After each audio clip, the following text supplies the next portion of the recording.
Just a second. So a very warm welcome to all of you who are joining our Saturday Vibe Talks at the Himalayan Institute of Cultural and Heritage Studies. I am Dr. Sonali Gupta.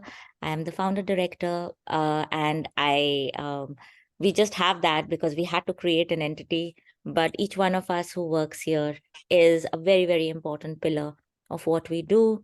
We are at a juncture where academic and non-academics meet. And the whole purpose of the Saturday Vibe Talks is to spread knowledge amongst people who love the Himalayas and who want to know about the Himalayas. We have learned so much in the past 2 years about people and what they are doing and the passion they bring. And this is a platform for that. If you want to go through some of the talks, they're on YouTube on our HICHS channel. Please subscribe.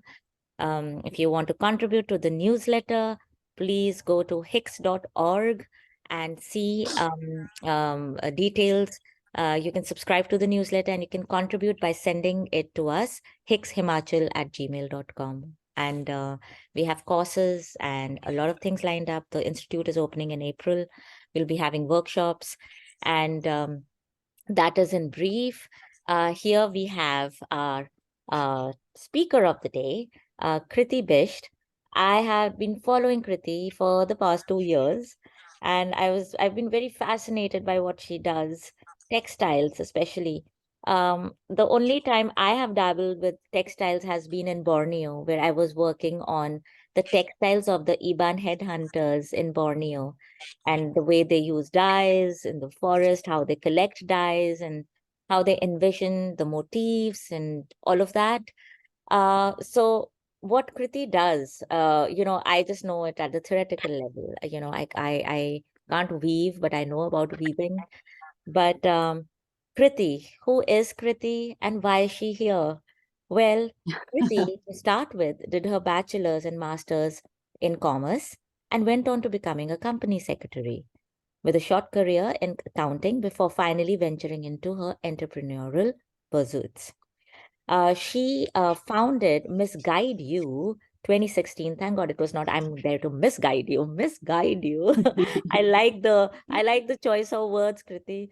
A woman-run travel company curating sustainable and environmentally conscious tours across India. She was an independent guide for 4 years and headed textile tours around Rajasthan, Banaras, Gujarat, and Delhi. And we all know that these places are so, so important for textiles. In 2019, Kriti and her partner moved to Village Basgaon in District Nainital, which ushered their journey into slowness. Now, slowness is also something that echoes, when you're in the Himalayas, the time comes to a standstill. And it's not that it's time coming to a stand. It's just that you have so much of time to introspect, to look, to absorb that you never had in the cities. And that's why we call it slow. It's not slow. It's like really how it should be, right? And I love the word slowness Himalayas because it really gives you that vibe of how Himalayas are and what they do. What do they do to you? They just embrace you. And that slowness becomes part of your everyday life. Living in close proximity to the elements helped introspect and understand their immediate natural surroundings. Kriti then delved deeper into researching natural dyeing techniques and what was available around. The passion for learning became a therapeutic process in making art. Through their concerted efforts, Kumaoni textiles are now witnessing a revival, where the Rangani Pichora, a traditional textile, is being made using natural dyes again. Kudos to you, Kriti, for doing this. And this is what this is all about, infusing life into our traditions, adapting them in the present, and looking forward to a better future, so that in this global togetherness that we are experiencing through Zoom, through Instagram, and through Facebook, we don't lose out on our unique identity. And people like you are making that happen in their own pockets. And that is wonderful. And that's why we are so happy to have you here today, Kriti. So, Kriti, over to you. I'll just pin you on the talk so that we can just start focusing on you and your Slowness Himalayas and what it means.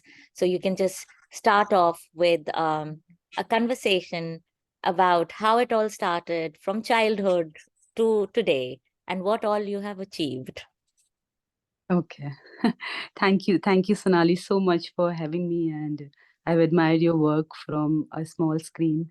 I do hope to really meet you one day and visit HICS and um, actually understand and see what you've been doing there in Himachal. Thank you for creating a platform for Uttarakhand and talking about this side of the Himalayas, being a considerable new state. Uttarakhand actually needs a lot of exposure, and I think a lot more people need to talk about Uttarakhand so that you know a lot of things that are happening in the state get some platform. So thank you very much for having me. Okay. So let's But can start. you hear me? Yeah, we can hear you clearly. A Oh, little louder perfect. would be more audible, Okay, clearer. okay. Yeah. So if you can start with, you're from Uttarakhand yourself, if you could tell us a little bit about your life, how it started, how you got into textiles in the first place. So let's Mm, go over that. yeah. So yeah, I'm from Uttarakhand. Although a lot of you know parents of our generation, like my parents, they migrated the hills and they came to the cities to study for better healthcare. And um, I think a lot of kids from Uttarakhand would relate to this. They used to just visit back the villages only when there was some puja or some wedding. So the same happened with me, and it is only now, from the past 4 years, that we have moved back to Uttarakhand, that I can actually honestly relate to all things Pahadi. Because before that, it was New Delhi most of my adulthood, and before that, it was Haridwar where I studied.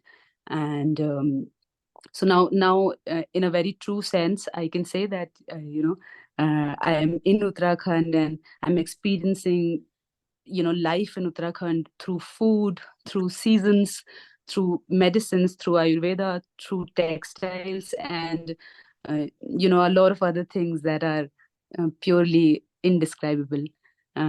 So about textiles, like you mentioned, that I started Miss Guide You, and I was guiding quite a lot of textile tours. By then also, I had interest in textiles. I was collecting some textiles from Rajasthan and Gujarat, some ashawalis, brocades, and some pattus from Rajasthan. But the And real when you say pattus from my Rajasthan, real you mean the woolen cloth, or because in yeah. Himachal, that's the context. Pattu is actually in Kullu, the pattu is the attire, but when you go to Kashmir, the pattu is the woolen cloth. So in Rajasthan, what is it? In Rajasthan, actually, a pattu is basically this woolen shawl typically made out of camel wool, and it has very specific geometric it's a very specific geometric weave. So Mhm. pattu, I know actually a pattu in Uttarakhand also is a woolen cloth, like just a woolen cloth that you wrap around yourself. But in Rajasthan, a pattu is especially in the Bikaner Thar region of Rajasthan, a pattu is typically a shawl which is weaved out of camel wool but has a really specific colored geometric weave on it, with typically three colors: red, yellow, and blue. Okay. So Yeah, that's interesting that there are these three areas which have the same word. So of course, go yeah. on. Yeah. Yeah. um, After we moved here, so we always wanted to move back to the hills and experience a slower pace of living. By slower, it definitely means a deeper a deeper way of living, and not just living at a snail's pace, but actually living deeply and understanding things more deeply than, just fast. So when we moved here, because we were surrounded with so much flora and fauna, of course, and I knew about textiles that were dyed with natural dyes. I had visited Gujarat, I have visited Bujori, and I saw, madder, and I saw these textiles that were dyed with manjishta. But I never knew that all of these things they grew in the Himalayas. So the first time, I think a dyer told me that, do you know there is this plant called lodhra, which is also called Simplocos racemosa, that grows in the mountains, that used to grow in the Himalayas, and it's pretty rare, and not many people know about it. And it's an alternative of this textile mordant called alum. And I think that was I think it was 2.5 3 years back that he first time mentioned to me about this plant lodra, and I went looking in the forest for this magnificent tree, and I actually found it. And there began my love affair with different kind of Himalayan dyes that I could forage from the ground and dye only things that I would found I had found, and not having to buy dyes, so that I would get closer to the Himalayan flora also, and understand the ecology better, and experiment with what was available around me. Wow. That's really amazing that you talk about, these dyes, and you've had no education in an institute where Yeah, textiles are taught. So that's very fascinating that what passion can do to you. It can lead you to places where you would have never dreamt of, and you don't need I know. a proper, like, a place where you study all this. It's just passion that can lead Mm. you. So tell me, how do you go about identifying these plants in the Himalayas? Do you use like modern apps like, iSeek is one of them, and then Picture Me? Like, do you do that, or how are you able to identify it?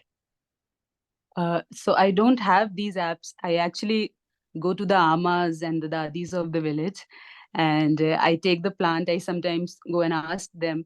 It usually starts with how this plant is an Ayurveda benefit, or how um, it has strong ethnobotanical uses in the mountains, and then it leads to it becoming one of the dyes too. For example, Indian madder, which is like a very popular dye that extracts between orange to red colors. And so Indian matter is, I'm sure it's there in HICS. Like, you have a small patch of area and you will find Indian matter growing there. And manjishta is a very strong Ayurveda herb.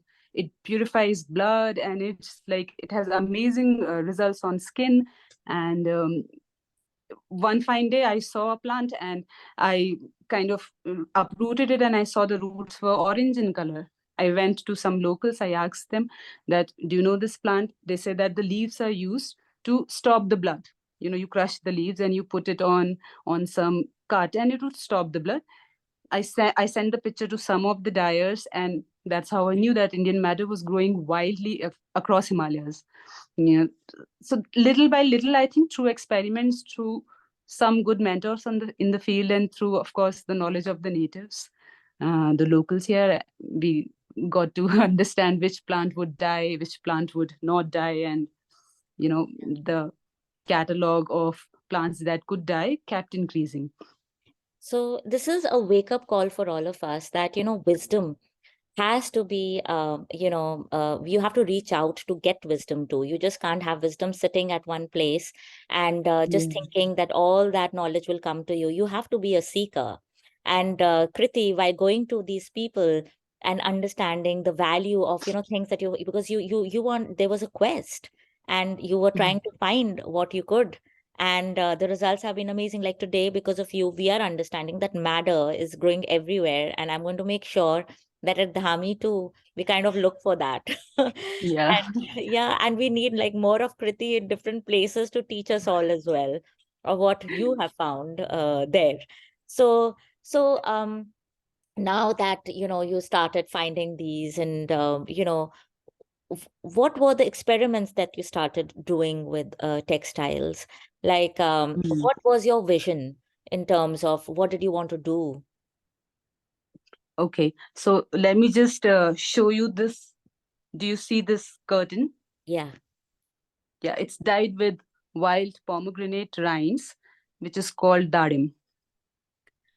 Wow. So it began with really small things, like I would just dye a small piece of wool or small piece of silk or small piece of cotton. That's how you dye in textiles. You experiment with wool, silk, and cotton, and see if they take colors.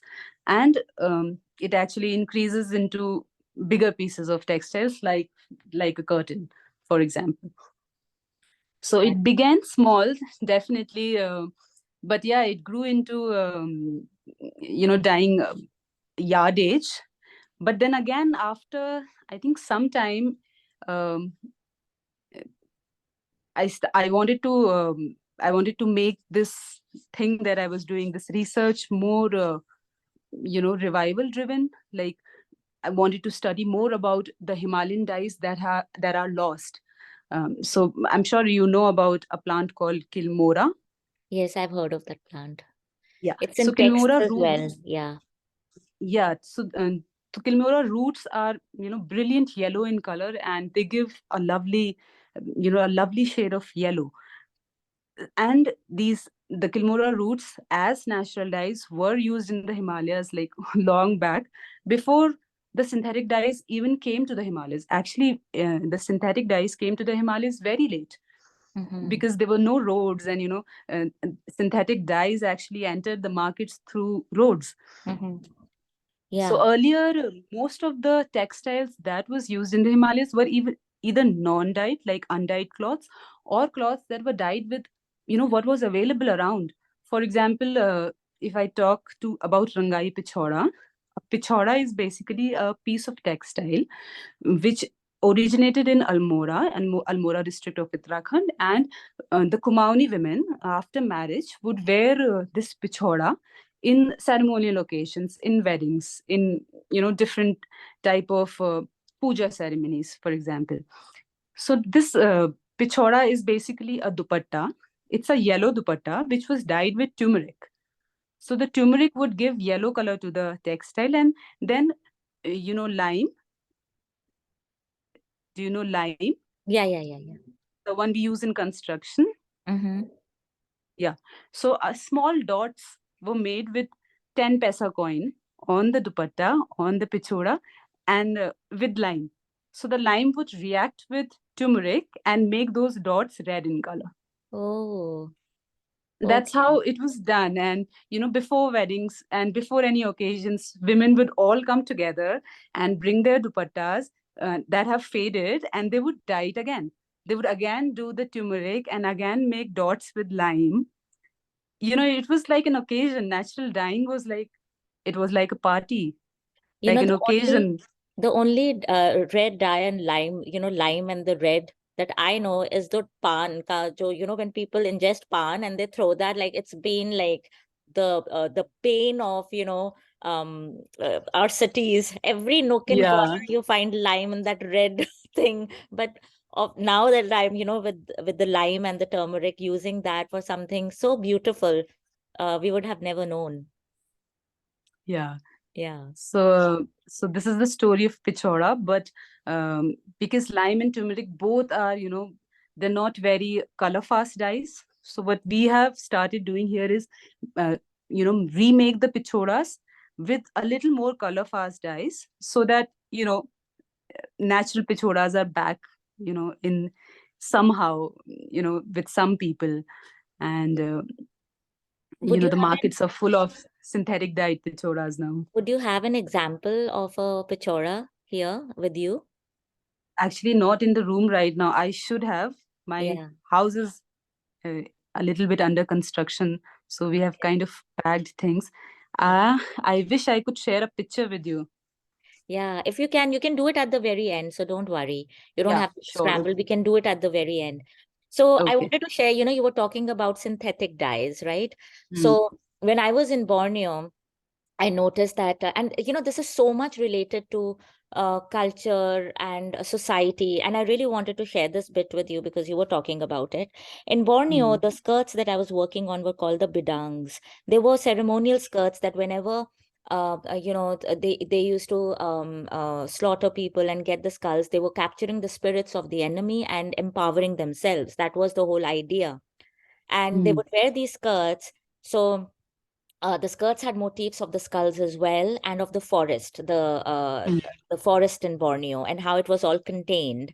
And the line of containment would be the vipers in the end. And I have I have them all hanging around in the house, so I can share this picture later. But one thing was that when the Westerners came and they took over the landscape, uh, and it was around the late 19th the late 19th century, early 20th century. And they started accumulating these motifs of the warplanes on their skirts, and synthetic dyes started entering. Okay. So Yeah. the natural moderns, they wanted to experiment too, that what is this all about. They found it very interesting, and the hemline of the skirts was quite above. They were like micro mini skirts before. If I tell Mm. you, they were very liberal. But when the Christians came, they started having them below the knees. Okay. Mm. And the below the knee part was an extension of the previous skirts, which were woven and they were heirlooms. They would attach them, and the dyes there were all synthetic, bright yellow, pinks, and they were Mm. experimenting with motifs of the war planes. So you see another part of history being attached to their own tradition. And Mm. everything that happens around, like how you said about the pichora, that they were using synthetics, that the tradition never left. It was an adaptation of the tradition. But now Yeah. you are bringing the older tradition back, which was where it started. And that tells you that we are still connected through wisdom, through traditions. We just need that quest, a quest that you have, of finding all of this and bringing it back together so that it doesn't change so much that it becomes unrecognizable, right? Yeah. So I just Yeah. wanted to share that bit because in every culture you see that. So tell us a little bit more about the kind of textiles that you see in your region in Garhwal. Tell us about Mm. what is dominant in the region, and how does it kind of is there a unique identity marker in the textiles themselves? Like in Himachal, we do, right? The peaks Mm. and the cruciform things which we found were temple floor plans of the earlier Mm. Shiva temple, and the peaks are, of Mm. course, the Himalayan peaks. So if you could tell us a little bit more about that. Um, I would love to share, although I don't know much. Just a little bit of what I have observed, in Almora and around.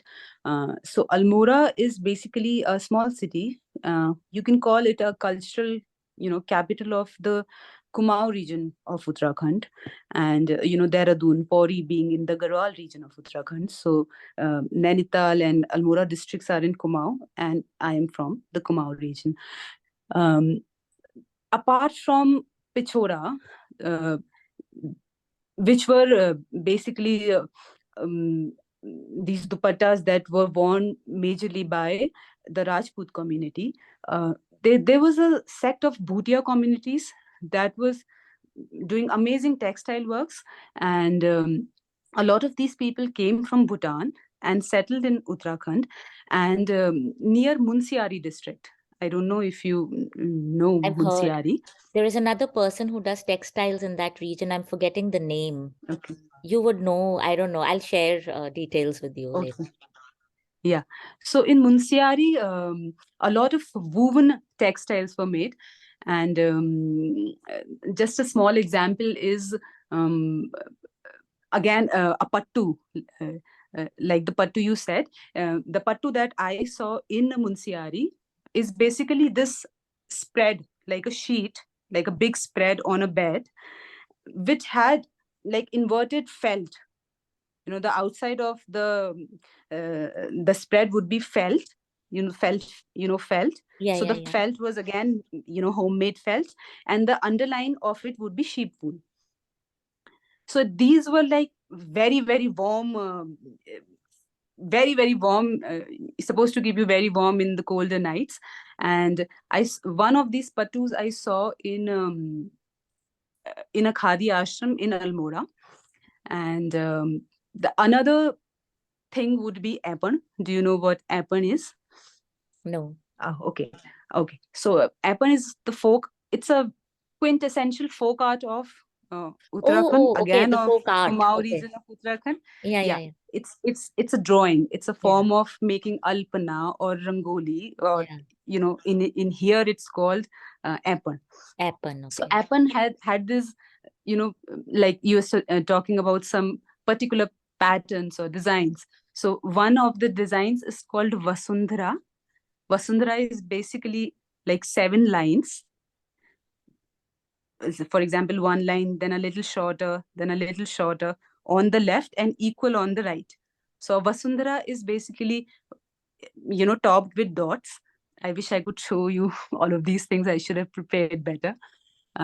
So most of you'll see Vasundhara, the pattern of Vasundhara actually drawn on a lot of temples and a lot of, saris and dupattas and um, that people and women wear here. But I wouldn't say, maybe I don't know much. Those quintessential, patterns and quintessential um, designs that you talk about in Himachal, or the ones that I have seen in Bhujodi weaving in Gujarat, for example, I think that's lacking in Uttarakhand, or maybe, hasn't been researched much. Okay, okay. Yeah. That's wonderful. That's wonderful. Those of you who are going to Uttarakhand, now you have to watch out for these small elements that, Kriti has been Yeah. talking and look deeper. Yeah. So, okay. So that's one. Anything else that is truly like Uttarakhandi? Ah, okay. Food. Oh, yeah. Definitely. Cuisine. If we talk about Uttarakhandi food, then the black soybean, uh, bhat ki dal, a very special um, dish that is quite popular when you're coming to Uttarakhand and everybody wants to try it, is bhat ki chudkani. Chudkani comes, the word chudkani comes from this phrase called chuduk chuduk. Okay. So when you dry roast this particular dal, this bhat dal, it makes the sound that goes chuduk chuduk. Okay. Hence the name of the dish called bhatki chudkani. So Oh. these little things, I think, make the whole package. It's interesting that you talked about the Churkani, Churuk Churuk, because in ancient Egyptian, when we were studying, there is this um, hieroglyphic, hieroglyph, which is a snake. It's the horned viper. And the Mm, sound value of that alphabet is why? Because the horned viper gives that sound when it's about to attack. So the Egyptians incorporated that sound into the alphabet itself. So the minute you look right. at it, you know that this word has fur in it. It's a fur. Uh, So yeah, so it's interesting that cognitively everybody thinks very similarly, be it India, be it Egypt, and churuk yeah. churuk has become a part of the cuisine. So Chudkani, yeah. yeah, yeah, yeah. That's so interesting. Okay, so tell us about Slowness Himalayas. When I look at and all of you who are here, in fact, Kriti, if you can share your Instagram, handle, Yeah. I just love your page because I really, it's very inspiring when I look at the photographs and things that you're doing. I really want everyone who's here to look at what you do, the way you experiment, and even your homestay and the workshops that I know you're doing workshops as well, and I've been Yeah. wanting to come and do one, enroll in one. And we will, and we are going to bring you to Dhami as well. Okay. Yeah. So we want you to come to our place also. So tell us about that journey. You're incorporating the traditional architecture of Mm, your region, and it looks yeah. so beautiful. I wish you had photos to show everyone. Yeah, I know. in the end, if you could do that, that'll be wonderful. Sure, Tell us a definitely. little bit about that vision, why you started it, and Mm. that journey, and how you're, putting all these elements together to bring something new about who you are and what you want to give to the world.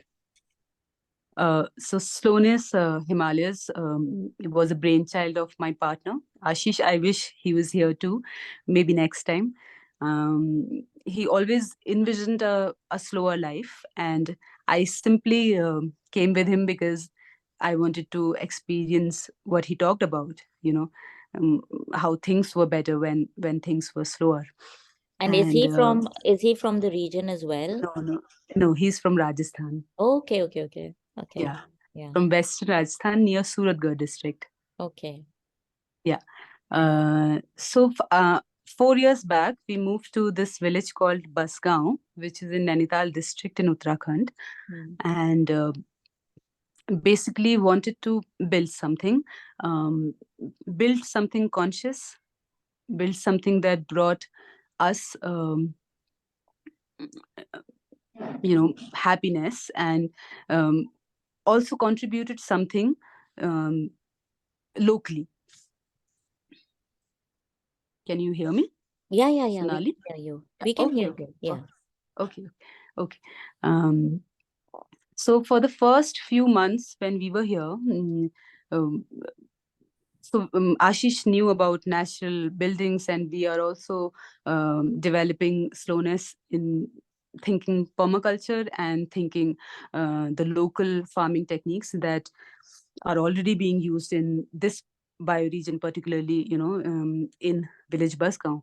Um, so we lived here, and we wanted to build a house, a house for guests, and we wanted to build something that was slow, pure, and native to the region.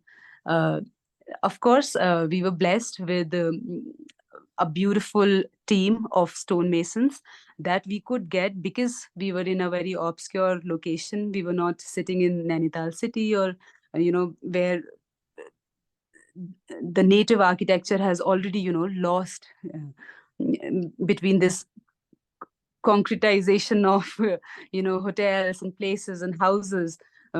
You don't even see a slated a roof in Nainital anymore. And I remember when we were little, we used to come to Nainital and Almora, and we saw these beautiful houses with slated roof. And I used to ask my father, like, these are wonderful. Like, look at how the slates are not falling. They just stacked on top of each other. So when we came here, we thought, okay, we'll make uh, a stone house. Um, um, of course, the challenges were immense. First of all, the challenge of building a house. Both of us had never done something like that before. And the second biggest challenge was building it in the traditional architecture, by using the same things that were used, hundreds and thousands of years ago. Uh, so the technique that we used here was dry stake masonry. Do you know about dry stone masonry?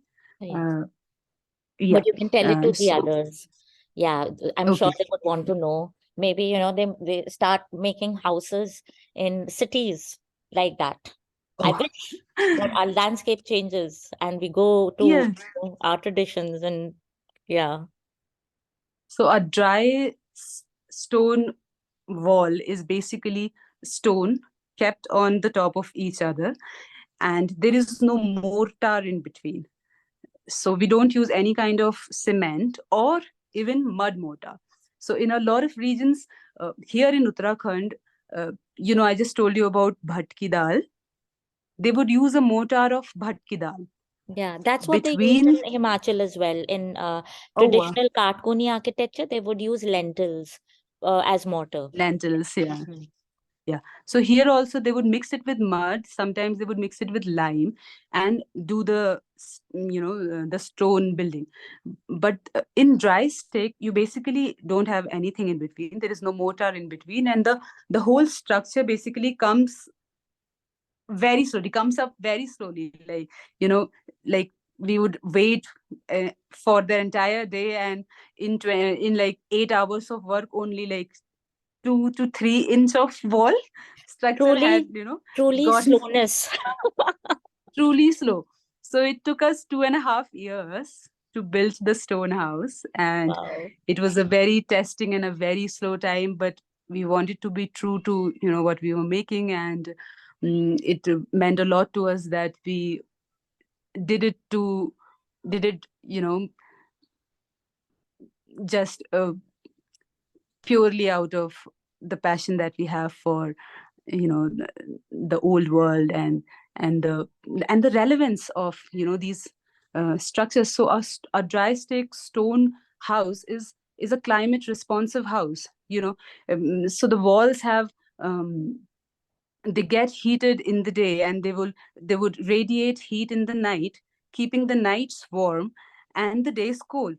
So these are the kind of houses and architectures that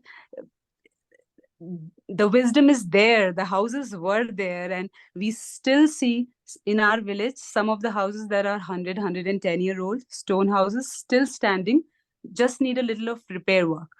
Despite the But earthquakes, despite the, despite the yeah, yes, yeah, yes, yeah. so these structures are wonderful, like they're actually, we see it as future, And I do the want to future of add, architecture.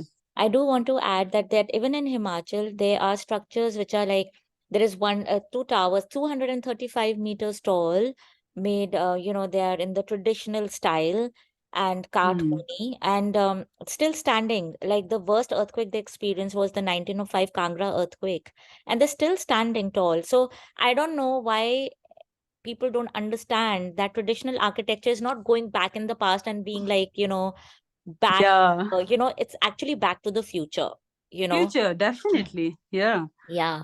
So we do have people in Himachal, a lot of them, like one is North, live North. I'm going to Mm. invite him as well. They're doing wonderful work in the field of architecture. And sometimes we think that it is unachievable because we are not architects ourselves. But you are an Mm. example of how if you put your heart into something, that you really are true to, the tradition and what you want to do, you just have to be patient, and it manifests. So, and it does take hard labor, but you Yeah. are, it is inspiring to hear this, that you were able to do this. Yeah, we were able to do this, and there are architects now that visit us. They want to see the stone house, and they are so full of doubts all the time. And doesn't the roof leak sometimes? Aren't you worried about the stone falling? And uh, we're just so perplexed. Like you come the same way, you enter Uttarakhand, you come to a remote village, and you see these houses around you. You see this architecture around you. You see how it has promised, you know the people of this land for thousands of years to be, they can live in these houses, and then suddenly, everybody wants to make a brick and mortar house because it's a trend, or because these things are always around you. And in the cities it has been adapted so much that people in the village get, directly get influenced by the trends and the things that are hip in the cities. Yeah. And I think it has also a lot to do with the whole idea of status, because I've seen it. It's not Hmm. only a problem with India, it's a problem in places like Egypt as well, where I have worked earlier. Like Egyptian architecture was mud brick architecture, and it was so beautiful. But with the building of the Aswan High Dam in 1964, things changed. Concrete became more dominant because the Nile was not, silting up as it used to do for thousands and thousands Hmm. of years. So they couldn't use the mud that was available earlier. So they started going to concrete, and that became an eyesore. So much so that during the Arab Spring, when I was stuck in Egypt, I prayed. Everybody will be so upset with me that I prayed that the ugly concrete buildings are razed to the ground because of a revolution. That never happened. Um, there's such ugly architectural pieces, and you would think that, Egypt and its civilization and its architecture would be awe-inspiring, but sadly it isn't, because today if you see the kind of buildings they make, they're so bad. And mud brick, the minute you see mud brick, it so blends in with the environment. So I think the raw material that comes from the place is important. And you are doing that, right? Using the raw Yes, materials definitely. that are available. We didn't get a single stone from outside. Like all the stone, complete house was made from the stone that was extracted from where the house is made. So we dug the same place where the house is made, took out stone, rearranged it into a stone house at the same place. So we did not, use any kind of transportation to get things from here to there. And, the only thing, we brought the lime in, we slaked it, and we used it in our bathrooms. We got the slaked lime mixed with a little bit of pigment was used to paint the walls. Uh, the plastering was done with lime and mud. So Wow. everything actually, most of it was here, and some things that we had to, buy, get from outside, we slaked it. We used it as purposefully as we could. Okay. So tell me, Kriti, in terms of, deforestation in the area, we always hear about Uttarakhand and deforestation and landslides and this whole ecological disaster that's happening. How Yeah. has all of that affected you? And how do you think this little patch that you have taken over, how are you going Hmm. to navigate this whole, larger problem that we are facing? Yeah. Uh, Sonali, in the last 4 years that we've been here, it was a lot of unlearning. When we came from the cities, we had a different perception of, um, conscious environment. And when we came to the hills, we moved to the village, we, sat down with our neighbors, and we saw them, practicing a certain thing from past, many years. Mm, and we try to understand the perspective, like, why is somebody, let's say, uh, burning the forest, but in a controlled way? Why are villages doing it? And I'm pretty sure a lot of it changed. A lot of what we thought was happening in the world changed when we came down here and we saw things around us, and um, saw from their perspective, how things were. uh, so deforestation, I think the biggest cause, I think, is making of roads. So Uttarakhand is far behind from Himachal when it comes to infrastructure, especially the construction of roads. So up until now, also it's 2022, and we don't have any AC buses coming from the cities even till Almora, because the roads are not, you Conducive. know, yeah. So now you have to, because Uttarakhand is such a new state and revenue is always a problem. So tourism has always been seen as the savior. You know, it will get jobs, it will get more entrepreneurs in the villages in this state, and somehow uplift the economy. So the building of roads, from what we are seeing, I think it's the biggest cause of deforestation. um, I mean, it's just so mindless and unreasonable. Sometimes we don't know what to, say. Sometimes there was a road just near this place called Kakri Ghat, which was getting built in 2020 during the Corona time, and in and out for 2.5 years, Ashish and I saw the road getting built, saw the construction happening, and everything is happening. A lot of boulders are getting down, a lot of hill drills are drilling the mountains, and they are coming down. So many JCBs are there, and you won't believe it. In 2021, in October, there was this 3-day rain that brought the whole road on the Kosi River.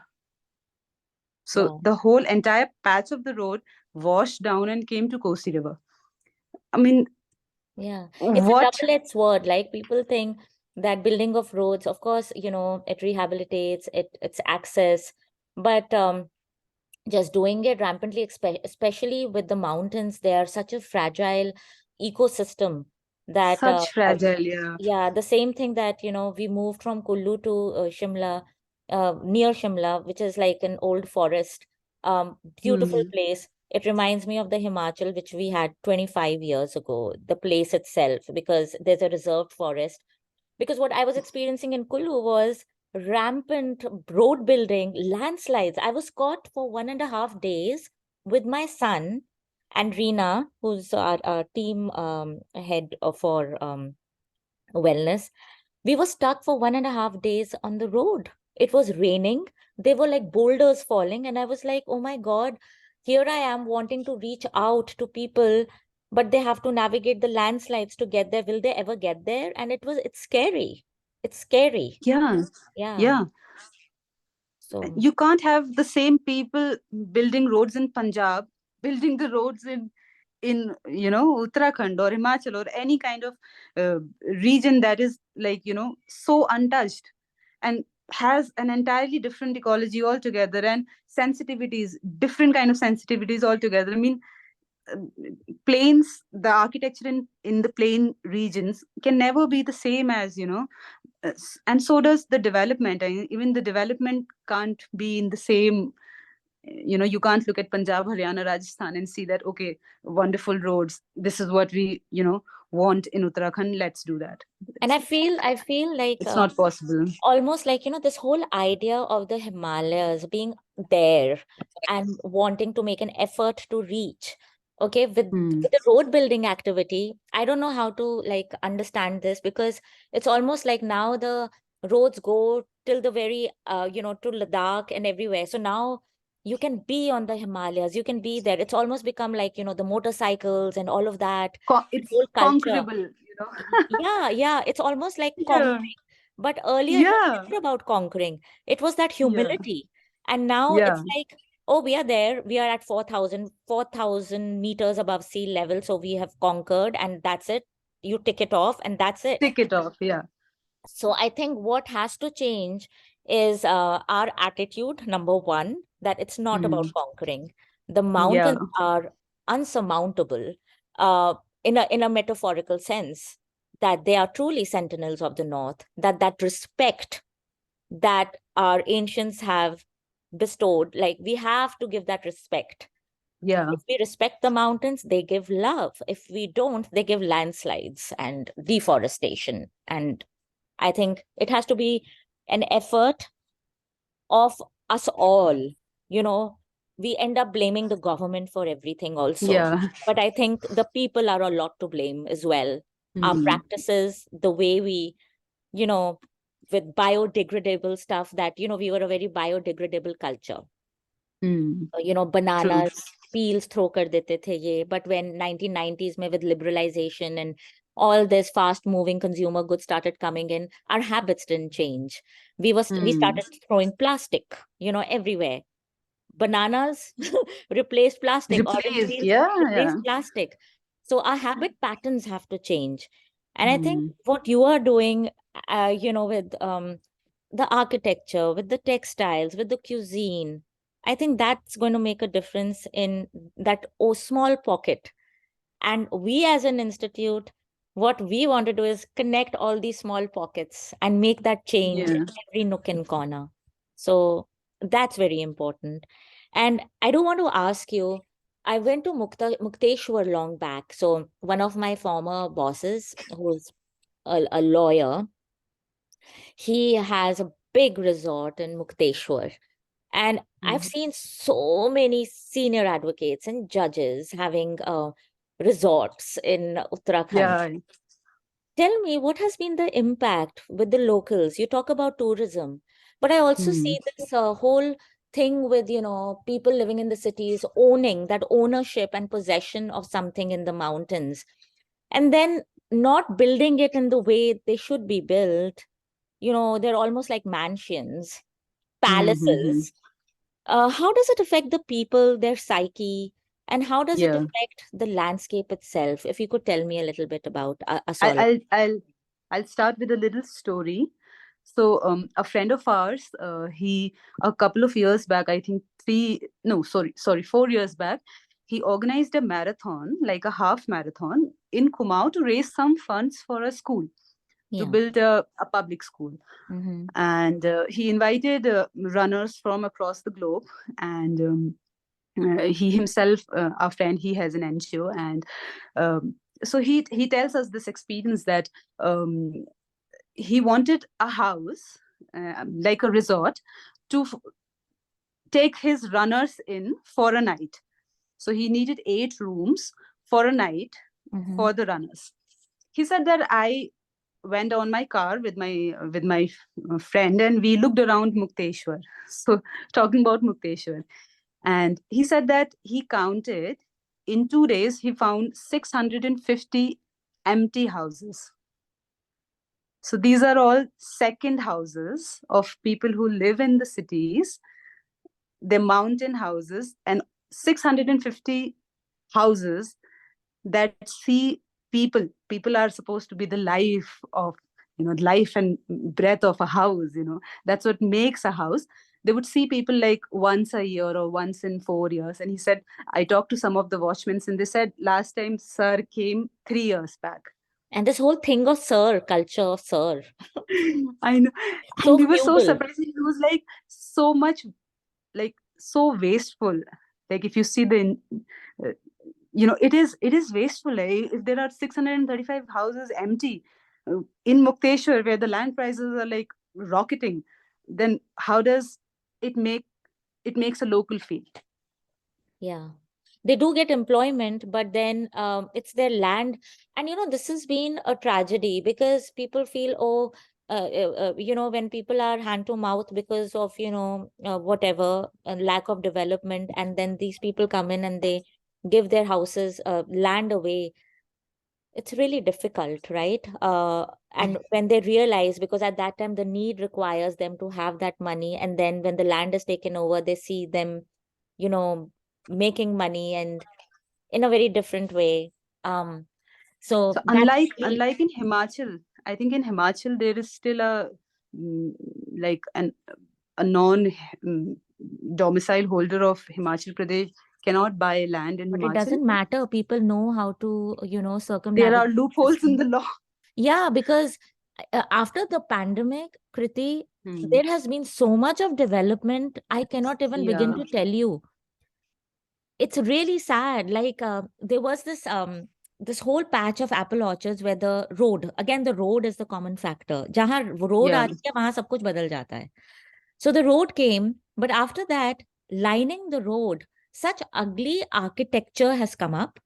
And I think local governors has to see that even if architecture, because people have to live a livelihood, they have to earn. Yeah. Why not have a policy like, anthropologists, archaeologists, people like you should be a part of that policy making, that uh, okay, go on, make it fill, have these places filled, but do not forget the vernacular architecture of the place. Be Yeah. modern inside, like have good bathrooms, good toilets. Yeah. Yeah. Yeah, but Definitely. the Yeah. facade should be traditional because that's your identity. If you go to Yeah. Udaipur and you see these houses with beautiful arches, even they're made of concrete, bhi bane hain, but it Yeah. looks beautiful because it is very mixed with the traditions of the place. I think that is Hmm. what is missing. And then what kind of building material you're using. These Yeah. places are very sensitive areas. We have seen the Kedarnath Definitely. tragedy, the Yeah. recent earthquake, which shook us all. I Yeah. was here in Los Angeles and my team members were showing me the heater going like this. It was Hmm. a very, very strong earthquake, but we are not learning our lessons at all. We're just not learning. Yeah. Yeah. And even with slowness, like somehow you can do slow. Like slowness is not just like a farm stay for us. Like it's a lifestyle for us. And mm, the whole idea of putting one tree down at a time, and introducing two more annual plants a year or every spring. Taking it slowly doesn't have to be doesn't mean that we are living in the past. I mean, you can definitely be this amalgamator of the modernity and the slow movement and doing things, slowly. I think there's still gap between when people try to understand slow. Sometimes slow is confused for a little backward, and maybe the house will not be modern enough for us. Maybe there are no showers and there are no, what I mean. A lot of ideas, I think, need to be talked about when it comes to the idea of slow. That it doesn't mean that we are not modern, and doesn't mean that an architecture cannot be modern enough for the habits of the cosmopolitan traveler, right? And still be following the philosophies of slow, Yeah. still be And true to the we can philosophies. be slow and we can be fast as well, fast in Yeah, technology, using modern yeah, apps to, figure out how to live in the present. And yeah, yeah, a balance is required. One last question, Kriti, with definitely. you. How do you sustain it? This has been, that I have grappled with it, tried different methods and, to sustain, because these Mm, old ideas that we saw,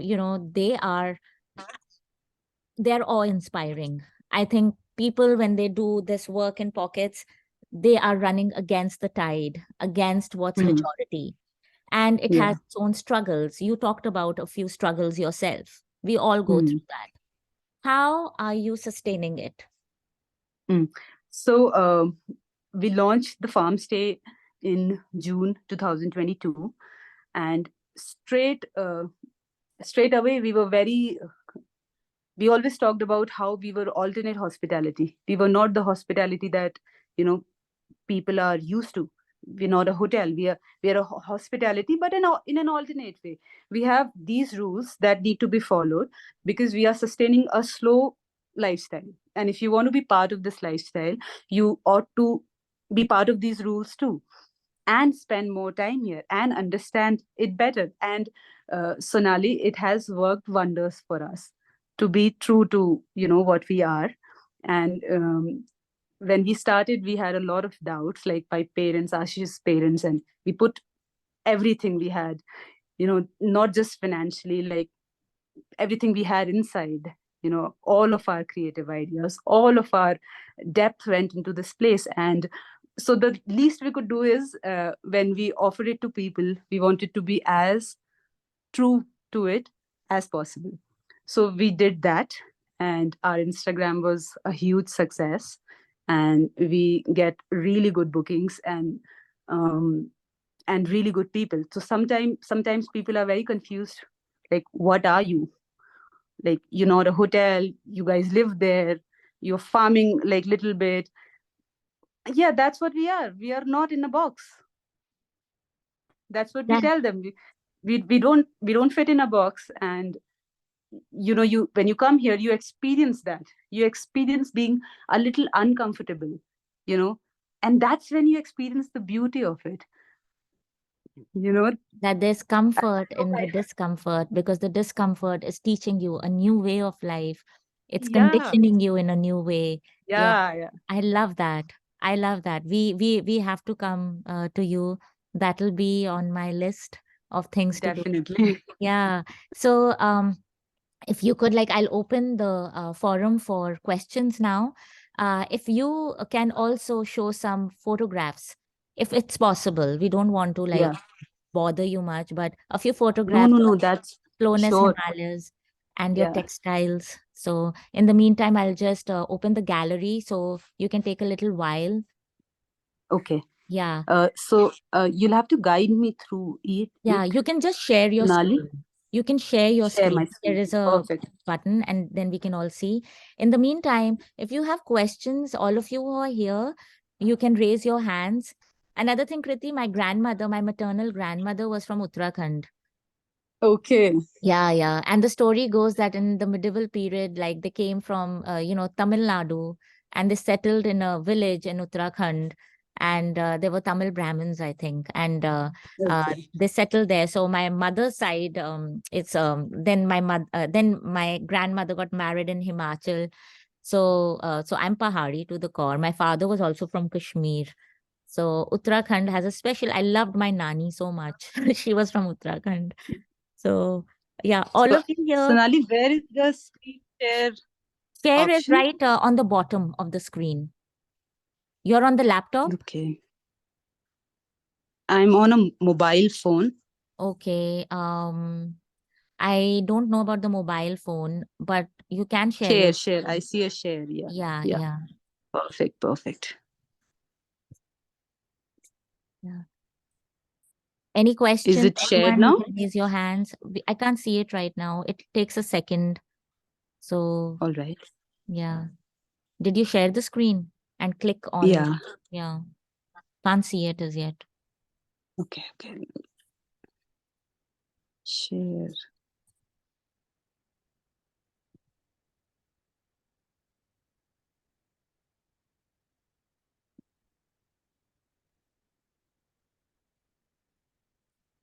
Yeah, now we can see it.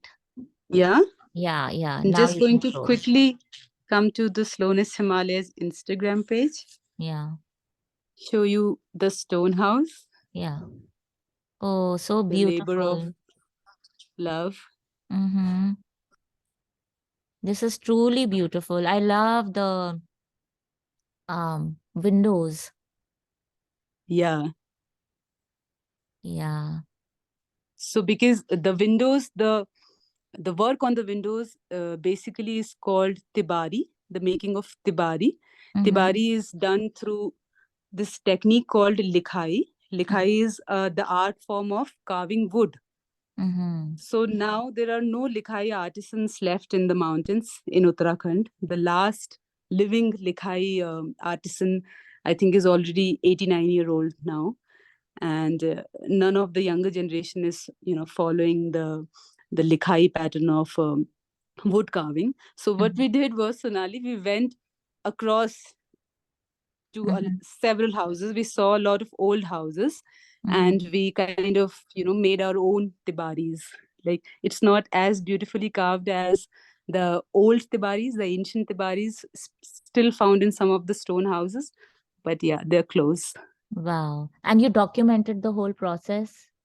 Yeah, yeah, definitely. Yeah, That's we really like, did. you know, when an 89-year-old is no more, we this documentation. And also Dr. Manju Kak, she'll be talking about this month. She'll be talking about the Kumaoni woodcrafted homes and architecture of the period. I would urge you to attend that as well. She is a very well-known figure, and she's worked immensely in the Himalayas, on the Bhutias as well. Dr. Hmm. Molly Kaushal is here today. Um, Dr. Kaushal is also very, very deep into, you know, culture and heritage. So she was at IGNCA as well. Ma'am, are you here? Like, you know, we need something like this in Himachal as well. You know, Yes, whole. absolutely. Yeah. Yeah, I'm very much here and I'm listening. Yeah. What a wonderful effort, to actually do. I mean, the home is so lovely. It's so beautiful, and all the love and work that's gone into it is amazing. Yeah. And we have some of, interestingly, how the language also, because you have the concept of Tibari also in Himachal. Yeah. So when Oh. making those little triangular windows in the walls, small ones, and I'm very much intrigued by this word likhai, because all Hmm. over India, the writing, the carving, and drawing, they are known by likhai, which is, to leave an imprint basically. Carving is, of course, the technique, but the concept that, this is an imprint of human imprint that you're leaving on a surface, on a wall. So, anyway, Uttarakhand and Himachal, they share not just architectural aspects, but even, the performing arts, the rituals, and the religious, the whole Nath Sampradaya. It's very interesting, and we should probably think of, doing a joint study of some of these aspects in Himachal and Uttarakhand, which would reveal something much more about migrations, because one is only used to thinking of migration from the plains to the hills, but how the migratory routes within the Himalayan range influenced each other's culture and languages is something that still needs to be, I think, talked about, written about, and emphasized upon, I think. Yeah.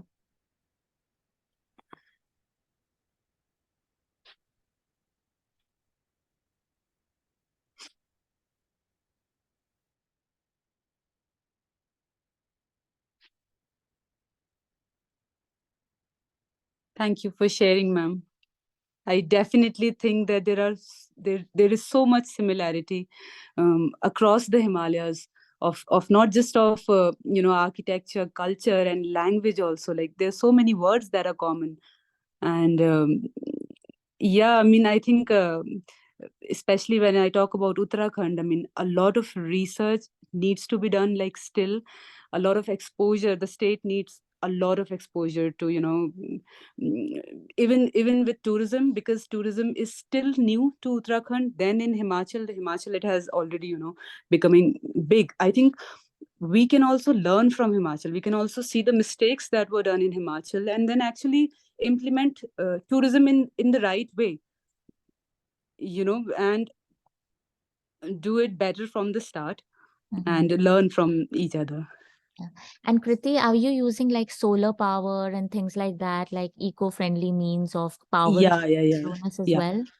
Yeah, so all of the external lights that we're using in Slowness, it's a 2-acre patch of area, and all of them are solar, and we're using solar water heaters also, and they have been like working fabulously. And so Ashish and I, we have been using it for 4 years now, so we have this experience of living here and understanding the needs and how we can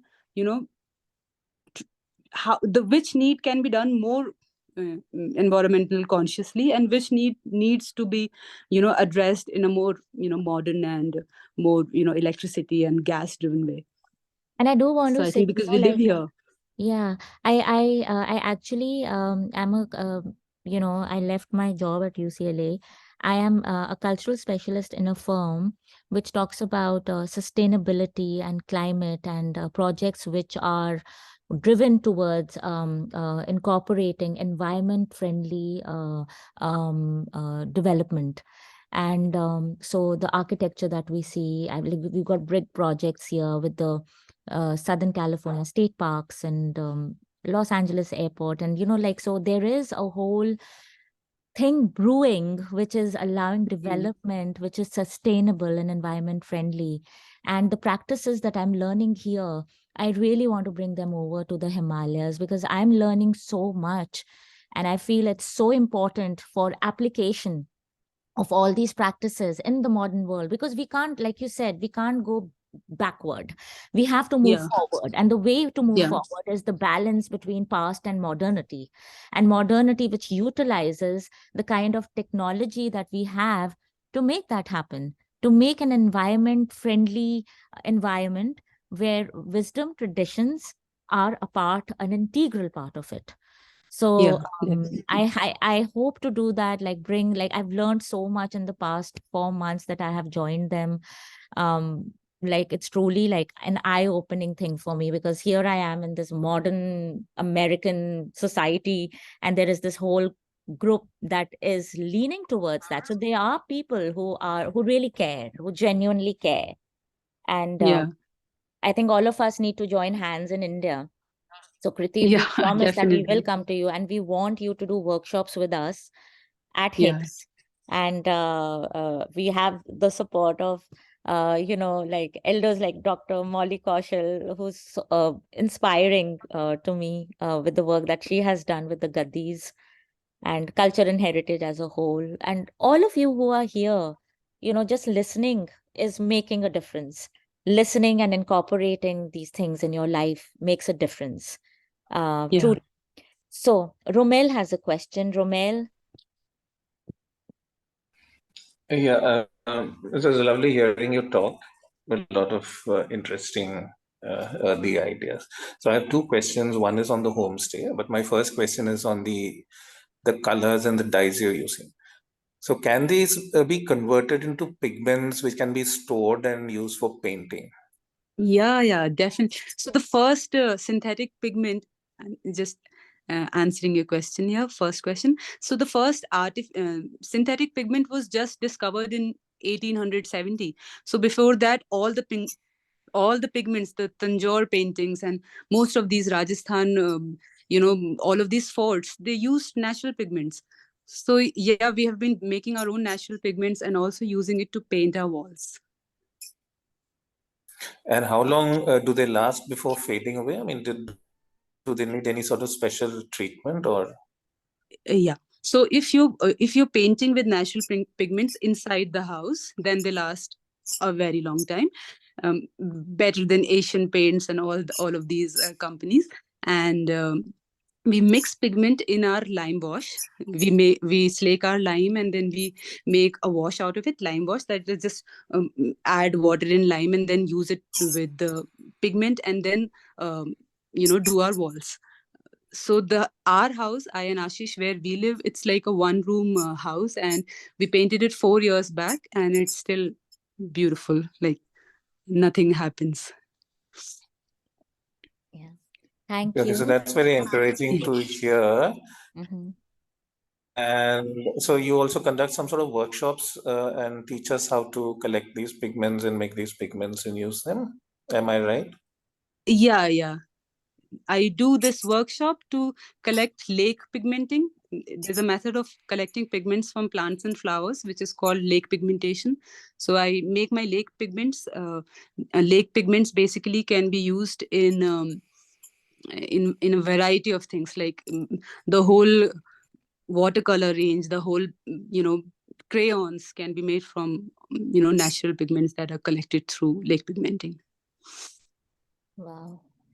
So thanks for that. And what's the frequency of these workshops?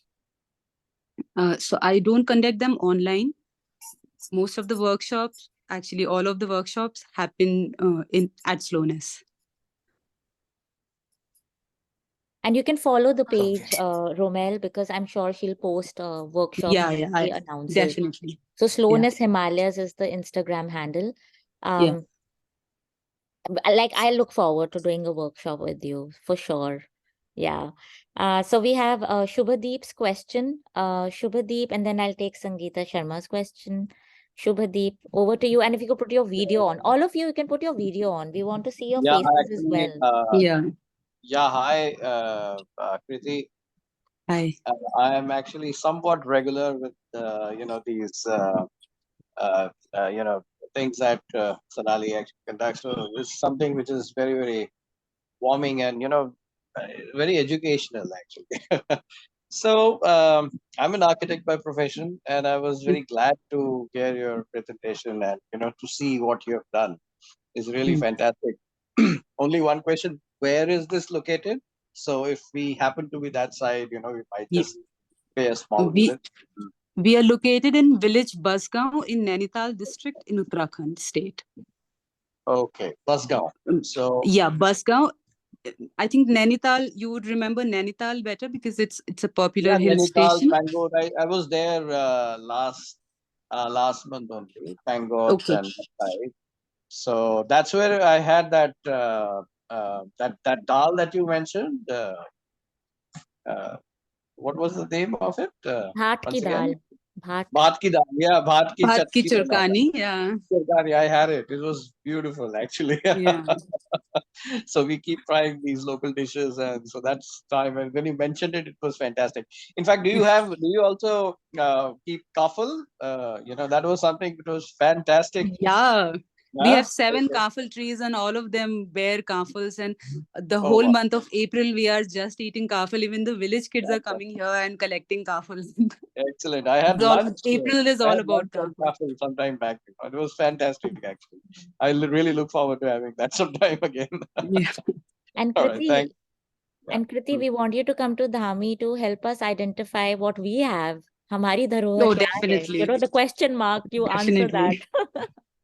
Yeah. And Okay. Sonali, Definitely. one thing I want to add, apart from workshops and all that, you should, if possible, I'm not only you should, but there could be these informal get-togethers that you can arrange, either in either state, Yes. where people can sort of Yeah. come and talk and sit and just gather together, Like a baitak.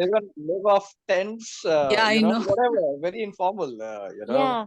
it really works because most of the people here are very different from typical arrangements that you live off. So one can easily experiment with these things, tented accommodations. Come there, be Yeah. there together, talk and meet and in person, and develop networks, etc. Anyway, We should do that's it. that. We should, like Hmm. I said, जैसे शास्त्रीय संगीत की बैठक होती है, तो for things that matter हम भी एक बैठक करेंगे. कभी Slowness Himalayas में, कभी धामी में, Himalayan Institute of Pahari Vibes में, है ना? So we Yeah, will definitely do that. Okay. exactly. That's it. Thanks. Sounds like a plan. Yeah, and Sangeeta Mausi, over to you. You're muted. Hello, everybody. Hi. I must congratulate Kriti for the wonderful and amazing work she's done in Uttaranchal. And the work which you are doing is really something which is very inspiring. Just now, when you mentioned Thank kafal, you. one thought which came to my mind is the kafal, the small little berries you have, which have a stone inside it, is the same kafal which we have in Himachal. Yes, yes.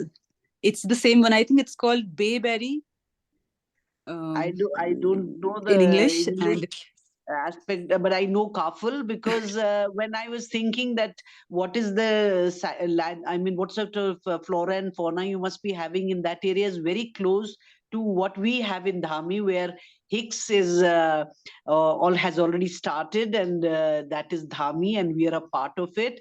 And I feel the entire flora and fauna must be the same as yours. If kafal are growing in yeah, your area, kafal are growing in ours. So definitely.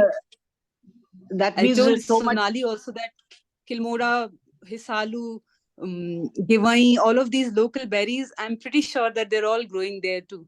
Like we have a lot of kashmal and korodus, which is they call in the local language.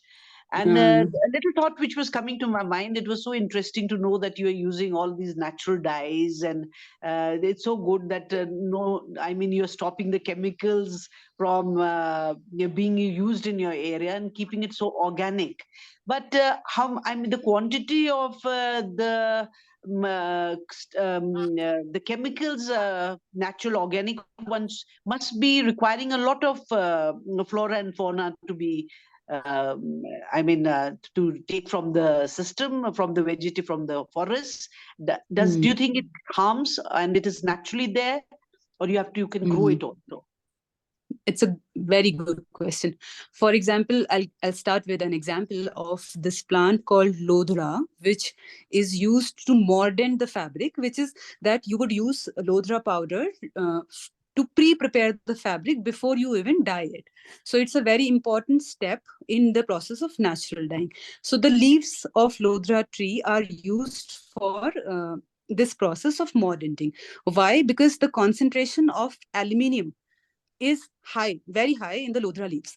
Now, when I started harvesting lodra leaves, very interesting, actually nature has all of it covered. So the highest concentration of aluminium will be in the lodra leaves only when they fall.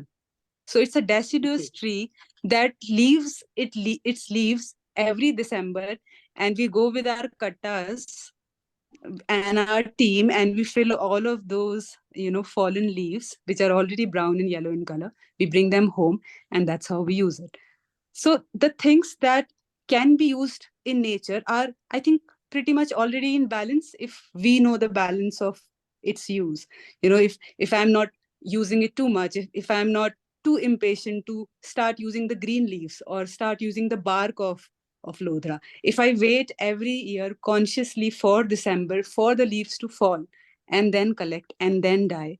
It makes the process not only slow, but it's conscious. It's the environmentally conscious. But somewhere we have stopped trusting ourselves because what we've already done to the nature, we start worrying that maybe we'll destroy it further. Unless we are really, all of us really care. I like what Shonali has said, that we have to all get together and create a real ripple effect everywhere, so that all of us in little pockets wherever we are, we start creating a different sort of consciousness. So I mean, even your homes and everything, and you're reviving the system. It was the very fact that looking all those things created a very pleasing impact on the mind.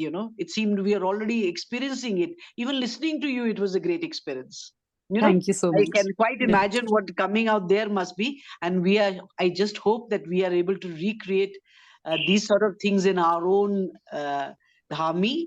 Where HICHS has come up, and Shonali is really making a lot of effort to bring that consciousness into this region, that more and more people like you join hands with, and we can do something really well. Definitely. Thank you so much. I must congratulate you for all your efforts. Thank you. And Kriti, I do want to tell you, like a year ago, I, Dr. Anjali Kapila, Vijay Lakshmi ma'am, and Dr. Kaushal, we came up with a proposal on wisdom and traditions of the Himalayas. I'll be pitching that for funding here in the United States. And I feel that you should be a part of it also, in terms of, what you are doing is very, very important, because you're kind of collecting that wisdom and applying it. So I will be in conversation with you in the few months. And if that proposal gets funded, I think in Uttarakhand, you and Dr. Anjali Kapila and all will be very important. And Molly ma'am, don't you think that'll be a good idea to do that? I think that's a great idea. And, I think the two regions really need to collaborate, because they're actually facing similar kind of threats to the ecology, to the gradual loss of its cultural tradition, cultural heritage, and also wisdom tradition, in terms of, how the professional groups, the traditional professional groups, I mean, they follow a similar kind of lifestyle, and they've gone through some very important moments of shared history.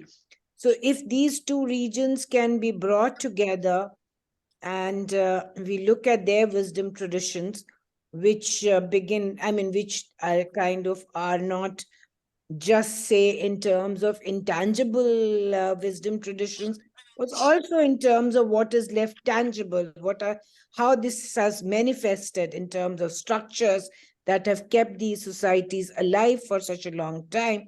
I think that would be a great idea. And since we already, because of your efforts, there's a team which exists on both sides, I think they're coming together would be a great. It's a great idea. Yeah.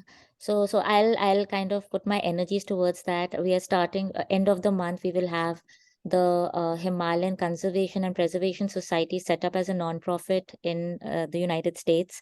And the reason for doing it is I'm here. One, the Himalayas have to be here. We'll call the Himalayas here. We have to raise funds and grants for being able to do work like this. And not only for the Himalayan Institute, for all those entities who want to make a difference and, bring back the Himalayas to the glory they deserve. Shonali, I'll just add something about the Lodhra plant. So there is an organization in Indonesia that actually, which is called simplocosresimesa.org, which is working on the conservation of Lodhra plant. And I tell you, like, I have talked to so many people, and I have received so less information about it. Like, I have to go to an Indonesian site to understand Lodhra plant that grows in in the Himalayas, and I, collect information from there, and I transfer it here, and I then make little notes of my own, and it's amazing how quickly everything is getting forgotten. No, and And archaeologically, I'm an archaeologist and an anthropologist. Ma'am is an anthropologist. In excavations, we do get evidence, ethnobotanical remains, and I'm sure some work has been done on this, but nobody knows where. So our task is to bring it out and know that, because Indian archaeologists and anthropologists are really amazing. It's just that the work has not been, it's not known. So our task is to make that work known so that people like you, I, and so many others, they get the benefit. And this is what the Himalayan Institute needs to do. Bring the academic and non-academic parts together so that we know that there's so much work out there that it is. Did we ever know that Kriti was here in Uttarakhand? Or I got to know so many people in the Himalayas who are working. I would have never known. We are like, frogs in a well. We just know about our work and our area of influence. I think platforms like this allow us to reach out and connect with others and get enlightened and connect the dots. And we will definitely, you won't have to go to an Indonesian site. I promise you that. Okay. I don't mind. But the thing is that Lodhra has been mentioned in Atharved. There are Sanskrit texts about Lodhra, but the plant is like as good as unknown, in the Himalayas. Yeah. I think it is also a boon in many ways, because once the industry gets to know it, That's what also true. it would be to, they're not going to wait for December to come. I know. Yeah. So sometimes we don't know, dissemination of knowledge, as much good as it does, it can also threaten the already fragile ecosystems of. Yeah, that was one of the thoughts which was on my mind. Yeah, thank you. Yeah, I it's was good. also saying, Sonali, that, in case it helps you to mention Center for Heritage Management in Ahmedabad University to raise funds, I think you can do that now. Since I would be joining there in July, and the university is well known all over. So if that helps in getting funds to the institution, I think you can do that. Yeah, I'll definitely do that, ma'am. I will talk to you in detail one of these days. I'll message you. And ma'am, you'll be going to Ahmedabad. You'll be shifting there. I'm shifting in July. Yeah. Oh, so we will come there. Yes, I will invite all of you. I mean, since it is management, and I've never dealt with heritage management the way you people are doing. So you're going to be a big support system to me there. Oh, yeah. Thank you, ma'am. Thank you. I'm And really looking forward to working very closely. Yeah. same here, ma'am. Same here. So this has been such an enriching experience, Kriti. We've got to know so much, in this like 1 hour, 2 hour, 1.5 hours. And Mahima, you had a question. You had your hand raised earlier. Yeah, I don't have a question. I just want to say that thank you for making it a soulful Saturday. It was actually very therapeutic listening to whatever you are doing. And I think so. We are all very inspired after listening to you that, we also want to experiment with everything that's in and around us in Himalayas. Thank you. Thank you so much. Thank you so much. So, Kriti, as is our tradition, do you have any words of wisdom for us? And before you mull over it and you think about what words of wisdom you would want the audience to be left with, next week we have Dr. Molly Kaushal, Dr. Anjali Kapila talking about healthcare in Kumaoni women in Uttarakhand, continuity and change. She's done amazing work. She's worked on the River Ganga, and next week she'll be talking about the next project that she's worked on. She's a delight to listen to. So all of you who are here, please join us and spread the word. I'll post the link sometime on Thursday. And yeah, we would all want you to be here in support of what we do and support all the speakers that come here because they have one thing in common, passion. They love Himalayas and what all goes on in. So, Kriti, have you thought about your words of wisdom? Okay. So over the years, something that I have realized is that it's easier to find information and harder to find wisdom.